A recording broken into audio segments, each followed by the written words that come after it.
An 8-year-old girl's simple question brought an entire town hall to silence and led Donald Trump to share an unexpectedly personal story about faith, loss, and redemption. What happened next moved everyone to tears.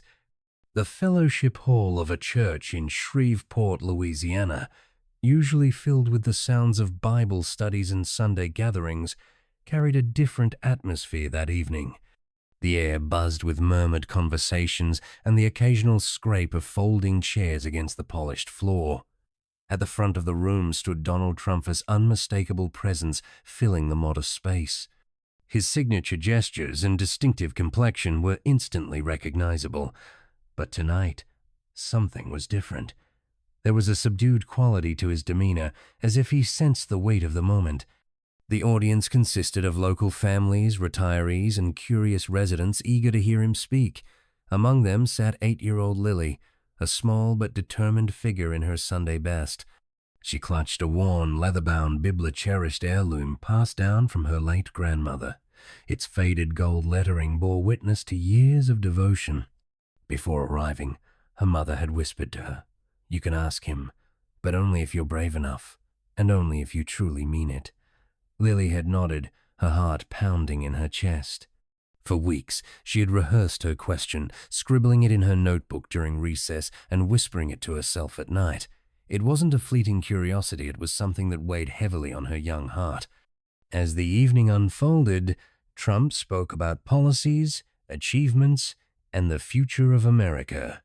The audience responded with polite applause and occasional nods, but the energy was nothing like his usual rallies. Lily sat quietly, gripping her Bible tighter with each passing minute. When the floor finally opened for questions, a line quickly formed. Adults stepped forward, eager to ask about local concerns, national issues, and even offer compliments on his signature red tie. Lily hesitated, shrinking into her seat, but when her mother gave her a gentle nudge, she knew this was her moment. She stood on shaky legs, her heart pounding so loudly she was sure the entire room could hear it. As she inched forward in the line, whispers rippled through the crowd. The sight of a small girl holding an oversized Bible was enough to draw attention. When her turn came, Trump's gaze softened as he looked down at her. "And what's your question, young lady?" he asked, his voice uncharacteristically gentle. Lily swallowed hard, gripping her Bible until her knuckles turned white. Then, with a voice that trembled but did not break, she asked the question that had been echoing in her heart for months. "Mr. Trump, what does God mean to you?" The room fell into complete silence.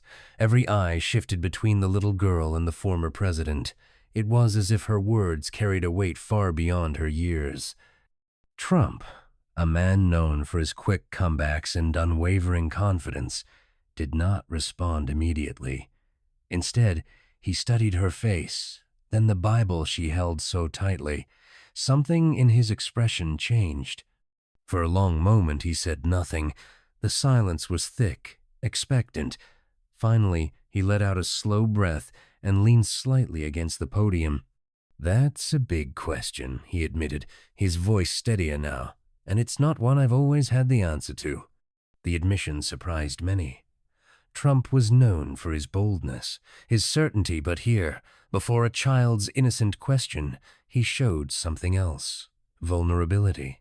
"When I was about your age," he continued, "I had a lot of questions about God, too. My parents took me to church every Sunday. I remember staring at the stained glass windows, wondering if God was really listening." He glanced at the audience, as if measuring their reaction. "My father used to tell me that faith is like a ladder. You climb it one step at a time. Sometimes you're scared you'll fall, but you keep climbing because there's something up there worth reaching for." A faint chuckle rippled through the audience, but Lily didn't smile. Her wide eyes remained locked on him, waiting for the real answer she had come for. Trump leaned in slightly. "As I got older, life threw challenges my way. I faced losses, failures, moments where I wasn't sure I could keep going.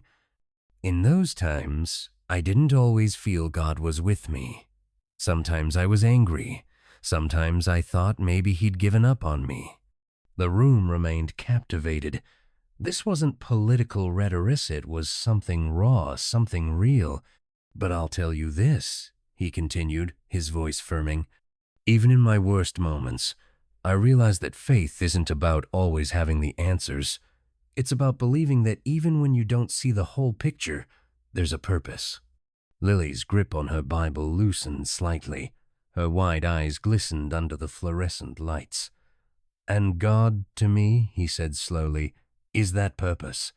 He's the reminder that even when we fall, even when we fail, we're not done. He's the one who keeps telling us to climb the ladder, even when it feels like it's going to break. A single tear slipped down Lily's cheek as she clutched her grandmother's Bible. But this wasn't sadness, it was something deeper. Trump had spoken words she hadn't known she needed to hear.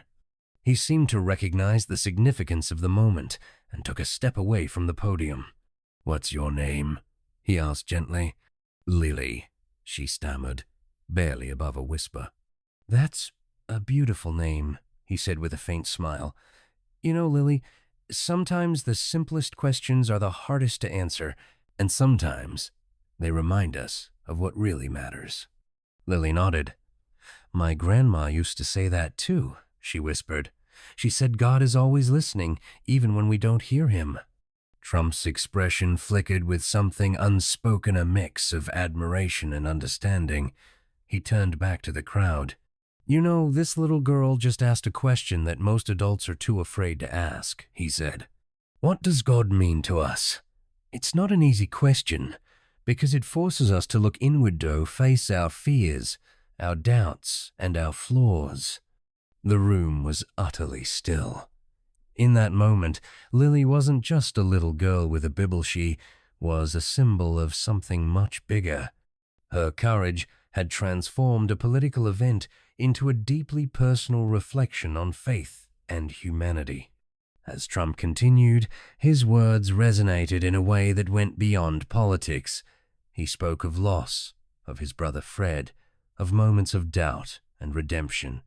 And one by one, others in the audience found their voices sharing their own struggles with faith, grief, and hope.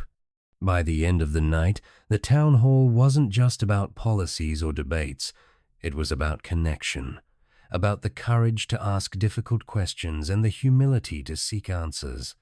And as Lily left the hall that evening, hand in hand with her mother, she whispered, "Grandma would have been proud, wouldn't she?" Her mother smiled, tears in her eyes. "More than proud, sweetheart. She would have been amazed." Sometimes the bravest questions lead to the most unexpected answers, and in those answers, we find the pieces of ourselves we didn't know were missing.